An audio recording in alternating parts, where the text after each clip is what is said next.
Right, well, moving on now, Wednesdays here on the program, we like to put the spotlight on the farm women's group, Common Ground. Common Ground is a group of farm women who want to be a resource for consumers who want to know more about how their food is grown. In this segment, we hear from Common Ground volunteer Molly Aden from the Farnham area on the importance of selecting seeds for planting season. All this time of the year, gardeners are getting excited. They are choosing seeds for the garden, and farmers are always excited to do that as well. However, they've probably already done that. They're in the fields now planting.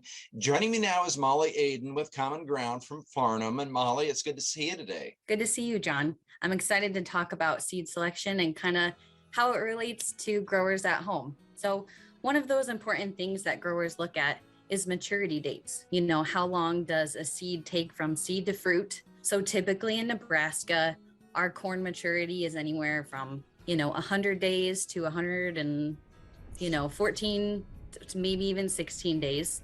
And maybe at home, your tomato plants might have a 60 to 80 day maturity. And maybe you didn't realize that, but most of the tags do say that. But why is this important? Is because growers want to space out their harvest. So it's not everything's ready at once. And you probably want to do that at home so you could have, your harvest spread out through the entire summer. Another thing growers think about is crop rotation. What was planted in that field last year? Say it was corn's last year and they want to go corn on it again. They might be looking at a hybrid that has higher pest and disease resistance because of that previous crop.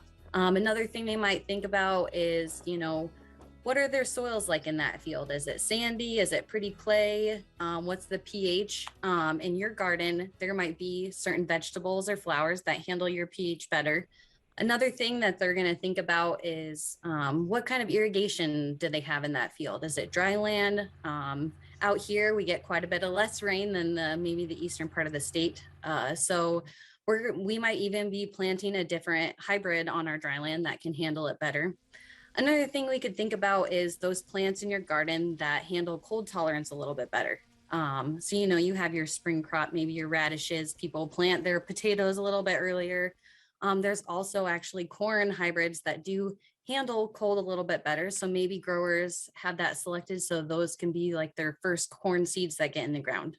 Thank you, Molly, for telling us about the connection, I guess I can say, between gardeners and really what farmers do, what they think about as well. And you have a recipe to share. I do. I have a fun sunshine salad recipe of my mother-in-law's. Sounds good. All right, we'll see you in a few minutes.